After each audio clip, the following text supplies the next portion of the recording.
who obtained an overall grade A in the year 2024 KCSE examination compared to 1,216 or 0.14% candidates in 2023.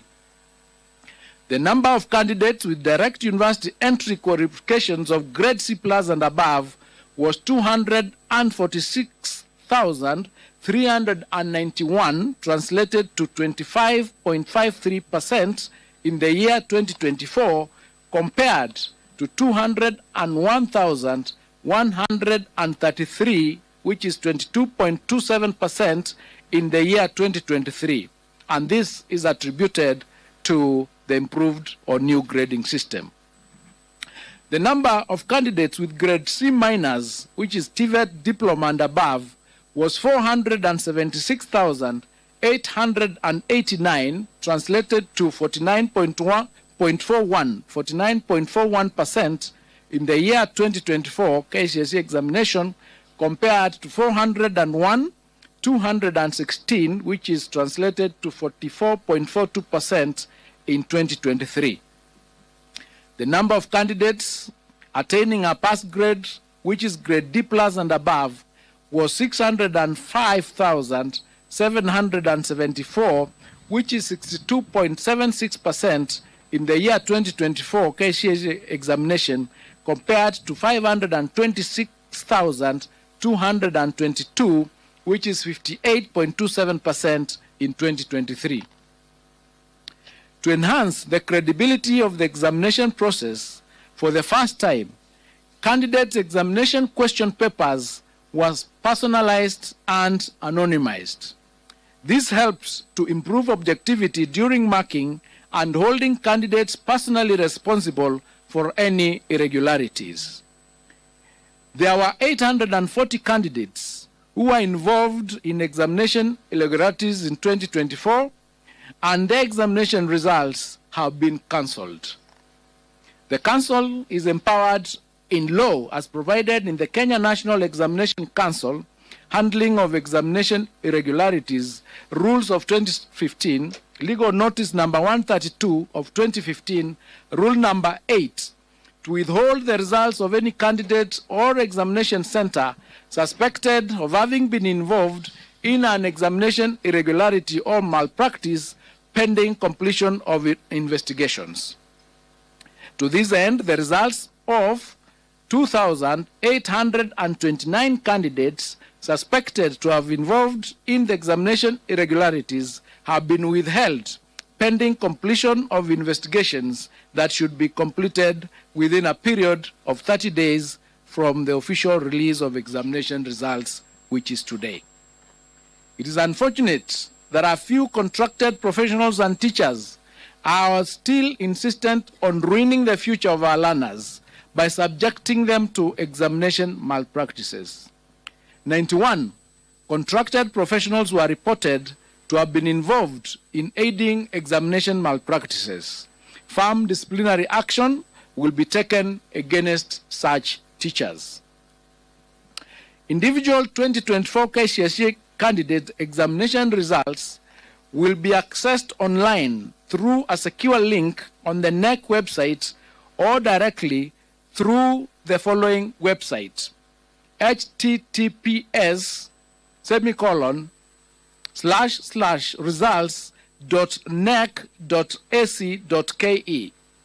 Candidates will be required to enter the candidate's index number and any one of the names as per the registration data for the 2024 examination results. The results will be available immediately after the end of this function. Any candidate with difficulties in accessing individual results is advised to call NEC toll-free number 080-0724-900 or 080-072-1410. It is now my humble duty and privilege to declare the 2024 KCSE examination results officially released. I wish all the candidates success in their future endeavors, and I wish all of you a happy new year 2025. Thank you and God bless you.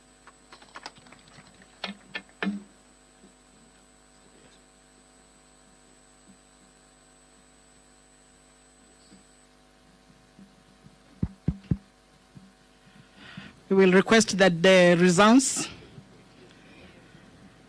are officially now handed over by the CEO to the chairman, Professor Nyabudi. Then the chairman will then hand over to the PS. And of course, you can see the PS higher, handing over also and ready to receive to the CS. Can we put our hands together to appreciate that gesture? Thank you very much. And now we are ready to transition the learners to their next phase of life.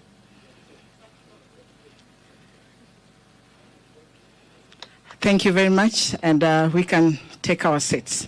As we take our seats, allow me, sir, to invite Mr. Ahmed Mtanga to come and give us the closing prayer, and thereafter then we shall proceed for the tree planting by our chief guest after the prayer. Mr. Mtanga. Thank you very much, Master of Ceremonies. We may stand.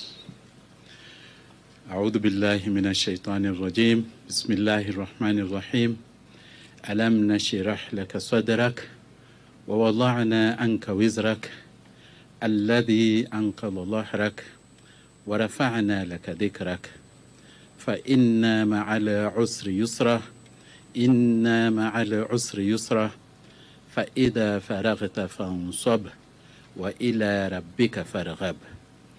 Ya Allah, we recognize your presence in this meeting, and we thank you for the meeting and the way it has proceeded. We thank you for the leadership that you have bestowed on us, and we thank you, Ya Allah, for the blessings that you gave us and the responsibility you gave us to bestow our energies and our efforts on the path towards giving our young children their future. Ya Allah, we ask you especially to grant every family that had a candidate joy and celebration today, and grant them the wisdom to remember you as they thank you for the sacrifices that they have made. Ya Allah, we especially thank you, especially for our cabinet secretary, the permanent secretaries, our chairman and our CEO, and all the people who are involved in processing these examination results. It was a tedious affair, Ya Allah, and you know the sacrifices people made, and you have specifically said in the Quran, Inna ma'al usri yusra, verily after every hardship there is ease. And therefore we know that today as we celebrate, it is a day for us to feel the ease. Ya Allah, bless the congregation that is here today, our fourth estate, members of the fourth estate who have endured the climate as it is. They are not under any shade. Ya Allah, give them the perseverance and let them allow them to give the objective reporting so that today every family will know what we have processed here today. والصلاة والسلام على محمد وعلى آله وصحبه أجمعين والحمد لله رب العالمين آمين ثم آمين ثم آمين. Amen. Thank you. Sir, we request that we proceed to the tree planting site through this exit. And thank you very much for gracing our occasion. Thank you, sir. And we really appreciate your presence and appreciate the sacrifice you've made to be with us today.